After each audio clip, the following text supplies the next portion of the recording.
पूजा करने के बाद और फिर कथा पढ़ना चाहिए। कथा पढ़ना बहुत जरूरी होता है, क्योंकि कथा सुन लेने मात्र से ही हमें पुण्य फल की प्राप्ति होती है। कथा इस तरह से है कि यह व्रत भादव मास शुक्ल पक्ष तृतीया को किया जाता है। यह व्रत निराहार होता है, इसमें पानी भी नहीं पिया जाता है। सुहागिन महिलाओं को इस दिन भगवान शंकर पार्वती का बालू के रेत की मूर्ति बनाकर पूजन करना चाहिए। सुंदर वस्त्रों से मंडप सजाकर पूजन करें। मंगल गीत और कीर्तन कर रात्रि जागरण करना चाहिए। इसमें 32 प्रकार की पत्तियां चढ़ाई जाती है। फल फूल जितना सामर्थ्य के अनुसार आप लोग फल फूल नैवेद्य आदि चढ़ा करके केले का खम्हा बना करके शिव पार्वती का विधिवत पूजा करें। इससे क्या शंकर जी बहुत प्रसन्न होते हैं। ये इस दिन तीज के दिन कथा अवश्य सुने। कथा इस तरह है, मैं अपने वीडियो में कथा डालना चाहती हूँ। कथा श्री परम पावन भूमि कैलाश पर्वत पर विशाल वट वृक्ष के नीचे भगवान शिव पार्वती सभी गणों सहित बाघंबर पर विराजमान थे। बलवान वीरभद्र भृंगी श्रृंगी नंदी आदि आदि अपने अपने पहरों पर सदाशिव के दरबार की शोभा बढ़ा रहे थे। गंधर्व गण किन्नर ऋषि हर भगवान की विविधा अनुष्टप छंदों में स्तुति गान स्वर अलापों से वाद्यों में संलग्न थे। उसी सुअवसर पर महारानी पार्वती ने भगवान शिव से दोनों हाथ जोड़कर प्रश्न किया, हे महेश्वर, मेरे बड़े सौभाग्य है जो मैंने आप सरीखे अर्धांगी पति को वरण किया। मैं क्या जान सकती हूँ कि मैंने वह कौन सा पुण्य अर्जन किया है।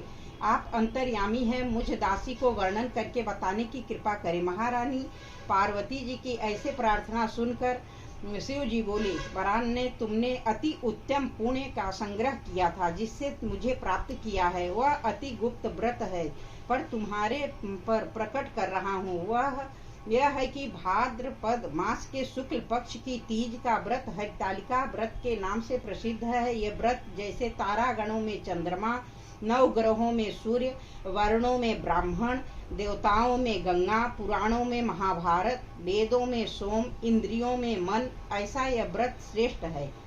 जो तीज हस्त नक्षत्र युक्त पड़े वह और भी महान पुण्यदायक होती है। ऐसा सुनकर पार्वती जी ने कहा, हे महेश्वर, मैंने कब और कैसे ये तीज व्रत किया था, विस्तार के साथ श्रवण करने की इच्छा है। इतना सुन भगवान शंकर बोले कि भाग्यवान उमा, भारतवर्ष के उत्तर में हिमालय श्रेष्ठ पर्वत है, उसके राजा का नाम हिमाचल है। वहाँ तुम भाग्यवती रानी मैना से पैदा हुई थी। तुमने बालकाल में ही मेरा आराधना करना आरंभ कर दिया था।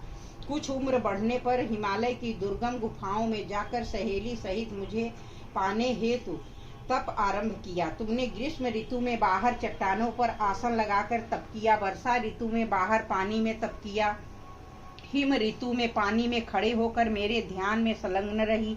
इस प्रकार 6 ऋतुओं में तपस्या करने पर भी जब मेरे दर्शन न मिले तब तुमने ऊर्ध्वमुख होकर केवल वायु सेवन की, फिर वृक्षों के सूखे पत्ते खाकर इस शरीर को क्षीण किया। ऐसी तपस्या में लीन देखकर महाराज हिमाचल को अति चिंता हुई और तुम्हारे विवाह हेतु चिंता करने लगे। उसी अवसर पर देव ऋषि नारद जी उपस्थित हुए। राजा ने अति हर्ष के साथ उनका स्वागत किया और उन राजन से पूछे, भगवान विष्णु का भेजा हुआ हूँ, मैं चाहता हूँ कि आपकी सुंदर कन्या योग्य वर प्राप्त हो। सो वैकुंठ निवासी शेष साई भगवान ने आपकी कन्या का वरण स्वीकार किया है, क्या आपको स्वीकार है। राजा हिमाचल ने कहा, महाराज, मेरे सौभाग्य है जो मेरी कन्या को विष्णु जी ने स्वीकार किया। अवश्य ही उन्हें अपनी कन्या उमा का दान करूंगा। यह सुनिश्चित हो जाने पर नारद जी ने वैकुंठ पहुंचकर श्री विष्णु भगवान से पार्वती जी के विवाह का पूर्ण होना सुनाया। इधर महाराज हिमालय ने वन में पहुंचकर पार्वती जी को भगवान विष्णु से विवाह होने का निश्चय हो चुका सुनाया। ऐसा सुनते ही पार्वती, तुमको महान दुख हुआ। उस दुख से तुम विह्वल होकर अपनी सखी के पास पहुंचकर विलाप करने लगी। तो तुम्हारा विलाप देखकर सखी ने तुम्हारी इच्छा जानकर कहा, देवी, मैं तुम्हें ऐसी गुफा में तपस्या के लिए ले चलूंगी जहां महाराज हिमाचल भी न पा सकेंगे। ऐसा कह सहेली उमा सहित हिमालय की गहन गुफा में विलीन हो गई। तब महाराज हिमाचल घबराकर पार्वती जी को ढूंढते हुए विलाप करते हुए विष्णु को वचन दिया है वह कैसे पूर्ण होगा, ऐसा कह मूर्छित हो गए। तब सभी पूर्ववासियों को साथ लेकर ढूंढने पर महाराज ने पदार्पण कर ऐसी चिंता करके कहा कि क्या मेरी कन्या को कोई व्याघ्र खा गया या सर्प ने डस लिया, कोई राक्षस ने हर लिया। उस समय तुम अपनी सहेली के साथ ही गहन गुफा में पहुंच बिना जल अन्न के मेरे व्रत को आरंभ करके नदी के बालू का लिंग स्थापित कर वन पुष्प फूलों से पूजन करने लगी। उसी दिन भाद्र मास की तृतीया शुक्ल पक्ष हस्त नक्षत्र युक्त प्राप्त थी। मेरी पूजा के फल स्वरूप से मेरा सिंहासन हिल उठा तो मैंने तुम्हें दर्शन दिया। तुमने कहा, देवी मैं तुम्हारे व्रत और पूजन से अति प्रसन्न हूँ, तुम अपनी कामना का मुझसे वर्णन करो। मैं तुम्हारे व्रत और पूजन से अति प्रसन्न हूँ, तुम अपनी कामना मुझसे वर्णन करो। इतना सुन तुमने लज्जित भाव से प्रार्थना की। आप अंतर्यामी हैं, मेरे मन के भाव आपसे छुपे नहीं हैं। आपको पति रूप में चाहती हूँ। इतना सुनकर मैं तुम्हें एवं मस्तु कह इच्छित पूर्ण वरदान देकर अंतर्धान हो गया। इसके बाद तुम्हारे पिता हिमाचल मंत्रियों सहित ढूंढते ढूंढते नदी के तट पर आए, शोक से मूर्छित होकर गिर पड़े। उसी समय मैं सहेली के मेरी बालू की मूर्ति विसर्जन करने हेतु नदी के तट पर पहुंची। उसी समय तुम्हारे नगर निवासी मंत्रीगण मैं हिमाचल के तुम्हारे दर्शन कर अति प्रसन्नता को प्राप्त हुए और लिपट लिपट कर रोने लगे और बोले, उमा तुम इस भयंकर जंगल में कैसे चली आई जो अति भयानक है, जहाँ सिंह बाघ जहरीले भयंकर सर्पों का निवास है, जहाँ मनुष्य के प्राण संकट में हो सकते हैं। इससे हे पुत्री, इस भयंकर वन को त्याग के अपने गृह को प्रस्थान करो। पिता के ऐसे कहने पर तुमने कहा, पिताजी मेरा विवाह तुमने विष्णु के साथ स्वीकार कर लिया है, इसी से मैं इसी वन में आकर प्राण विसर्जन करूंगी। ऐसा सुनकर महाराज हिमाचल अति दुखी हुए और बोले, प्यारी पुत्री तुम शोक मत करो, मैं तुम्हारा विवाह कदापि भगवान विष्णु के साथ न करूंगा और तुम्हारा अभीष्ट वर जो तुम्हें प्राप्त है उन्हीं सदाशिव के साथ करूंगा। तुम पुत्री मेरे पर अति प्रसन्न हो। मैं सहेली के नगर में उपस्थित होकर अपनी माता सहेलियों से मिली। कुछ समय बाद शुभ मुहूर्त में तुम्हारा विवाह वेद विधि के साथ महाराज हिमाचल और महारानी मैना ने मेरे साथ कर पुण्य अर्जन किया। हे सौभाग्यशालिनी, जो सहेली ने तुमको हरण कर हिमालय की गुफा में रख मेरा तीज व्रत किया, इसी से इस व्रत का नाम हरितालिका पड़ा।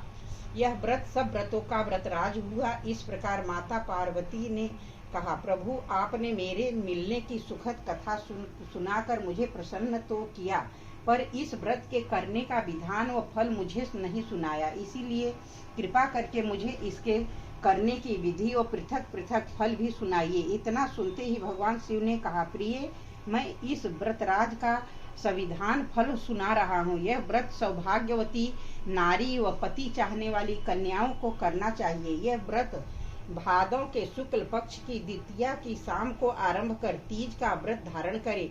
यह व्रत निराहार बिना फल आहार और निर्जला होकर करना चाहिए। भगवान शिव पार्वती की प्रतिमा सुवर्ण की स्थापित करें और पुष्प आदि के खम्भे स्थापित करके पूजन वैदिक मंत्र स्तुति गान वाद्य भेरी शंख मृदंग झांझर आदि से रात्रि जागरण करना चाहिए और भगवान शिव का पूजन करने के बाद फल फूल पकवान लड्डू मेवा मिष्ठान तरह तरह के भोग की सामग्री समर्पण कर फिर ब्राह्मण को द्रव्य अन्न वस्त्र पात्र आदि का दान श्रद्धा युक्त देना चाहिए।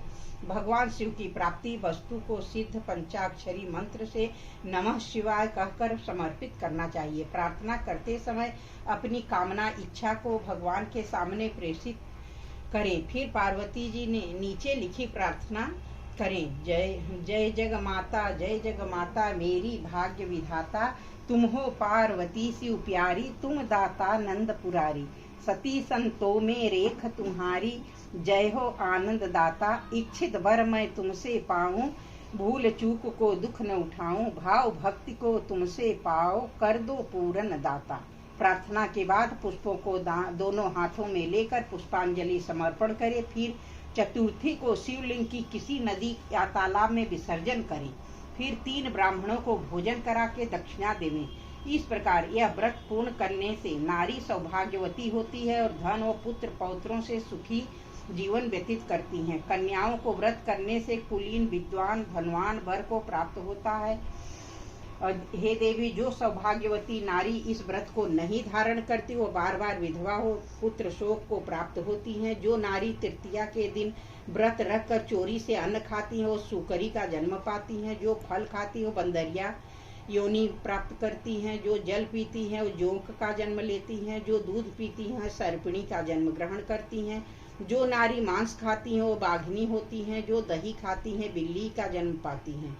और जो मिठाई खाती हैं वो चींटी के जन्म को धारण करती हैं। जो सब चीजें खाती हैं मक्खी का जन्म लेती हैं। जो उस दिन सोती हैं वो अजगरी योनि को प्राप्त करती हैं। हे उमा, जो इस व्रत को श्रद्धा विधि से धारण करती हैं वह मुझ सा पति प्राप्त करती हैं। वह दूसरे जन्म में तुम्हारे समान स्वरूप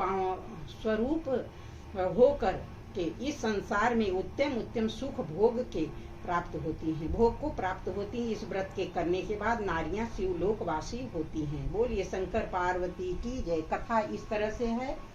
और 2022 में हरितालिका तीज 30 अगस्त को रखा जाएगा। दिन मंगलवार है। राधे राधे दोस्तों। अगर वीडियो हमारी अच्छी लगे और आपके जानकारी के लायक है तो शेयर अवश्य करें और सब्सक्राइब करना ना भूलें। नए हो तो सब्सक्राइब अवश्य करें। बहुत बहुत धन्यवाद होगा। जय श्री कृष्णा, जय श्री राधे।